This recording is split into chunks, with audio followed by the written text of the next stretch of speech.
Earlier today, President Donald Trump was officially arraigned in a D.C. federal courthouse. What does it all mean? Does this indictment actually have some weight? And what's the bigger picture here with all of this? How about joining Chuck DeVore right now out of Texas? He's the Chief National Initiatives Officer at the Texas Public Policy Foundation and also author of the new book. It's called Crisis of the House Never United.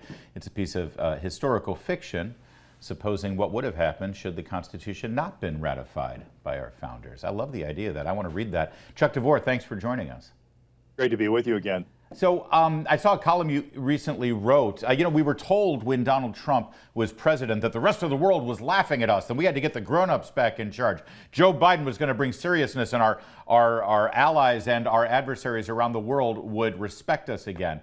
I'm curious, from your perspective, what are the people around the world thinking of us right now as they see this play out?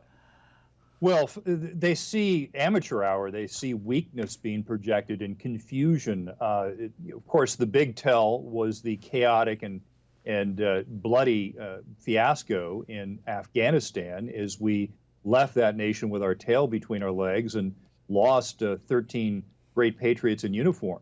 And then, of course, we went right from that into Putin deciding that he could get away with invading Ukraine. And so now we have the first major land war between large powers in Europe since World War II. And I would argue that this is directly laid at the feet of Joe Biden. But then looking at these indictments of our former president, I thought, what would these authoritarian leaders like Putin or Xi Jinping in China think? Because, of course, if you're an opponent of the regimes there, what happens to you? Well, you fall out of a window from 5 floors up, you get jailed, you get poisoned, you get disappeared. And so I thought that these two leaders would understand very clearly what's going on in America. Yeah. The only thing, Larry, is that they would look at it and say, yeah, they're not doing it very effectively because, Trump's still out there running for office and his poll numbers keep going up. Earlier today I was speaking with Molly Hemingway from The Federalist, and she reminded me, and I think it's a great thing for everyone to remember, Donald Trump ran in 2016 with the chant, lock her up, lock her up. And when he got into the White House and had the power and the choice to choose an attorney general and actually maybe drive some agenda at the Justice Department, Donald Trump demurred. Donald Trump said, no, it would be wrong for our country to investigate and arrest Hillary Clinton. I won the election. Let's just move on. So by that standard, Joe Biden has actually sunk beneath that. And I wonder, what's the message to Vladimir Putin or any third world nation that we like to lecture to about the way they conduct their business? Well, the lesson is that the U.S. is a bunch of hypocrites that don't listen to what they say because clearly they're doing the same thing that most other countries are quite comfortable doing in maintaining power by using the power of the state to politically prosecute your opponents.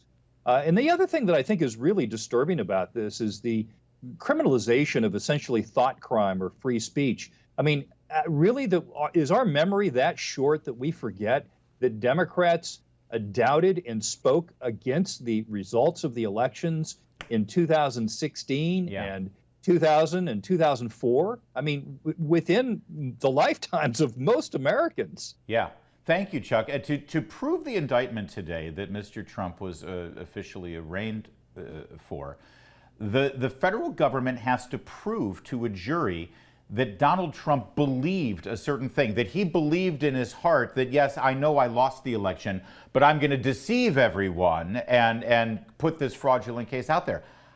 Number one, how exactly does one prove that?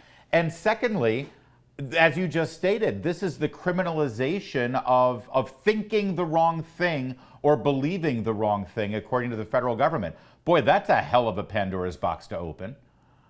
Right. So let's not even get into the issue of what they call mens rea or guilty state of mind, which is an element needed for most crimes. We also have an issue of the First Amendment that, people are free to speak their minds in this nation. And even the Supreme Court ruled in a case that actually made me a bit uncomfortable. It was out of California where you had a guy that ran for office named Alvarez, if I remember correctly, who as a big part of his campaign claimed to be this decorated veteran who saw all this terrible combat, and it came to find out none of it was true. And the Supreme Court ruled that Yeah, well, if you want to be a liar when you run for office, you kind of think, well, he is a politician, so we have to presume that when his lips move, he's lying. But the Supreme Court ruled that lying was part of your First Amendment right. And so, what it really comes down to is the political process is supposed to work it out, right? People are supposed to discern whether people are lying or not and act accordingly, vote accordingly. A D.C. lawyer is quoted in the Washington Post today. His name is Robert Kellner. He says, the government needs to prove that all of everything that Trump said during the lead up to January 6th was false and that he knew it. And let me just quote, "It becomes a case about political speech and First Amendment rights, and that's not where the government wants to be." Au contraire, that's exactly where the government wants to be. That's exactly where the government has put themselves. And with the political rhetoric from the President of the United States over the last couple of years, calling people who supported Donald Trump ultra MAGA fascists who are operating contrary to our Constitution, it seems to me this is exactly what this government wants, to criminalize people who don't agree with one political way of thought. Yeah, that's exactly what you're seeing right now. And we're entering a period of dangerous waters. And at some point, you have to wonder, when are these elected officials that work for President Biden, when are the professional bureaucrats going to realize that they're operating contrary to not only the letter of the Constitution, but the spirit of the Constitution? And what would happen, for example, if they try to move and somehow put Donald Trump behind bars? Oh. And, in most states, there is no prohibition of appearing on the ballot for president. Even if you are in jail awaiting sentencing or appeal. Yeah. So this is a remarkable period of time that we're entering into our history. I think it, in many respects, is even more disturbing and unsettling than the time that we saw in 1860 and 1861 in the lead up to the Civil War. All this talk about the Constitution and rights, it brings us back to your book, if I may, Crisis of the House Never United, where you sort of, after doing quite a bit of thorough research of the historical process coming out of the Constitutional Convention, you suppose, hey, what if the states hadn't ratified this thing?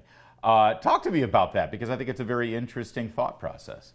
Yeah, so I first thought of this idea clear back in 2004 when I went through the Lincoln Fellowship with the Claremont Institute, and I learned that the ratification of the Constitution was a hard-fought thing. It almost didn't happen. And then I got to thinking, well, gee, what would happen if we didn't have this written Constitution that was designed to set ambition against ambition, to have three co-equal branches of government, each zealously guarding their own prerogative. And I began to imagine a future that the founders laid out in the Federalist Papers, where they warned that very quickly we would probably break into 2 or 3 nations, and that those nations would seek support from Europe, from Spain, from Great Britain, from France. And in all likelihood, you would have war in North America very soon, with the major powers in Europe backing each of these regional powers as they jostled with one another for position. And so that's the future I imagined in the book. And of course, characters like Aaron Burr play a very prominent role, because we know how ambitious Burr was. Interesting. And of course, that sort of is an interesting backdrop, considering the conversation that we see so often in this country about a national divorce or people self-sorting to red states and blue states. It's certainly not secession, but there is a great divide right now in this nation. There is, and I think a lot of it would be solved by returning to the form of government that we're supposed to have, which is federalism, which is a system of government that presupposes that states have certain powers that are reserved to them, and that they can manage their own affairs so long as they're not infringing upon the rights of their individuals who live in those states, the minorities, political minorities to be very specific. And we've gotten away from that, Larry. We've gotten into the system where Washington, D.C., and this unelected bureaucracy wants to decide everything. So the question comes down to who decides. And our system of government, when it operates the way it's supposed to be, gives a huge amount of latitude for states to arrange their own affairs. And you still see a little bit of that today with, for example, in California, where both of us moved out of, right? You have California, where immigration to Texas has increased now 80% over the last 10 years. Wow. And I'm, of course, one of those individuals who picked up and moved from California to Texas because it's a better run state. Yep. Chuck DeVore, Texas Public Policy Foundation. Thanks for joining us. We'll have you back to talk about the book at length. More to come on O'Connor tonight.